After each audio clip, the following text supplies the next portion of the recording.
అదొక దట్టమైన అడవి. ఆ అడవికి రాజు సింహం.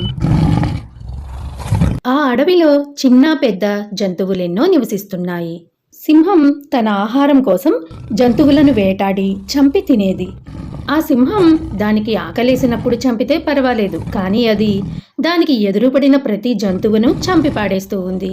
అలా రోజు దాని పంజా దెబ్బకు ఎన్నో జంతువులు బలైపోతూ ఉండేవి. ఆ సింహానికి భయపడి అక్కడ ఉన్న కొన్ని జంతువులు అడవిని వదిలి వెళ్లాలని నిర్ణయించుకున్నాయి. కానీ అక్కడ ఉన్న కుందేలుకు, ఏనుగకు ఆ విషయం నచ్చలేదు. అప్పుడు ఆ ఏనుగు అడవిలోని జంతువులతో సమావేశం ఏర్పాటు చేసింది. అది ఇలా అంది: మిత్రులారా, ఆ సింహం కారణంగా ఎవరు ఎప్పుడు చనిపోతారో తెలియడం లేదు. అందువల్ల అడవిలోని జంతువుల సంఖ్య బాగా తగ్గిపోయింది. అందుకని మనం ఈ అడవిని వదిలి ఎక్కడని జీవిస్తాం చెప్పండి. మనం అందరం కలిసి ఏదో ఒక ఉపాయం ఆలోచించాలి. అవును, ఏనుగు చెప్పింది నిజమే. మనం ఏదో ఒక ఉపాయం ఆలోచించాలి. ఆ సింహము తనకి కావలసిన ఆహారం కన్నా ఎక్కువ జంతువులను చంపుతోంది. ఇది చాలా అన్యాయం. నాకు ఒక ఉపాయం తట్టింది. చెప్పమ్మా, మేమందరం వింటాం. సింహం వేటకు రాదు, గుహ లోపలే ఉంటుంది. రోజుకొకరు చొప్పున మనమే వెళ్ళి దానికి ఆహారం అవుదాం. దీనివల్ల మనమంతా ఆ సింహం ఎప్పుడు ఎటువైపు నుంచి దాడి చేస్తుందో అని భయం లేకుండా హాయిగా జీవించవచ్చు. వాటన్నిటికీ కుందేలు సలహా బాగా నచ్చింది. ఆ జంతువులన్నీ కలిసి నక్కబావను సింహం దగ్గరికి మాట్లాడడానికి పంపించాయి. నేనే వెళ్ళాలా? తప్పదా? తిరిగి వస్తానో రానో అంటూ నక్క సింహం దగ్గరికి వెళ్ళి విషయం మొత్తం చెప్పింది. అది విన్న సింహం సంతోషంతో ఒప్పుకుంది. తనకు వేటాడే శ్రమ తప్పింది. రోజు తన ఆహారం తన దగ్గరికే వస్తుంది. ఇలా కొంతకాలం గడిచింది.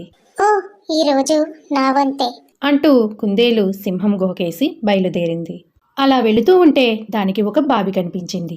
దాని పైకి ఎక్కి అందులోని నీళ్లను చూసింది. ఆ నీటిలో తన ప్రతిబింబం కనిపించింది. అంతే, కుందేలు మనసులో ఒక ఆలోచన మెదిలింది. ఆ కుందేలు కావాలనే సింహం దగ్గరకు ఆలస్యంగా వెళ్ళింది.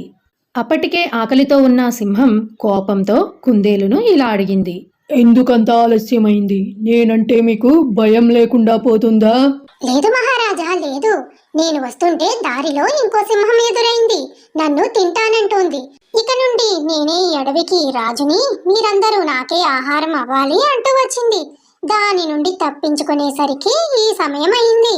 ఈ అడవికి నేనే రాజుని. నేను ఉండగా మరొక సింహం రాజు ఎలా అవుతుంది? ఎక్కడుంది అది? పద, నాకు చూపించు అంటూ కుందేలు సింహం కలిసి బావి దగ్గరకు వెళ్ళాయి. ఏది? అది ఎక్కడుంది? చూపించు అని అన్నది సింహం. దానికి కుందేలు, ఇదిగో మహారాజా, మీకు భయపడి ఈ బావిలో దాక్కుంది అని చెప్పింది. సింహం బావి పిట్ట గోడ ఎక్కి లోపలికి తొంగి చూసింది. అప్పుడు దాని ప్రతిబింబం దానికి కనిపించింది. కానీ అది నిజంగానే లోపల మరొక సింహం ఉన్నదనుకొని గట్టిగా గాండ్రించింది. దాని గాండ్రింపు బావి లోపల ప్రతిధ్వనించి దానికే వినిపించింది. అప్పుడు అది నిజంగానే బావి లోపల సింహం ఉన్నదనుకుని దానిలోకి దూకింది. ఇంకేముంది, ఆ నీటిలో మునిగి ఆ సింహం కాస్త చనిపోయింది. కుందేలు ఇంటికి వెళ్ళి జరిగిన విషయం మొత్తం తన స్నేహితులకు చెప్పింది.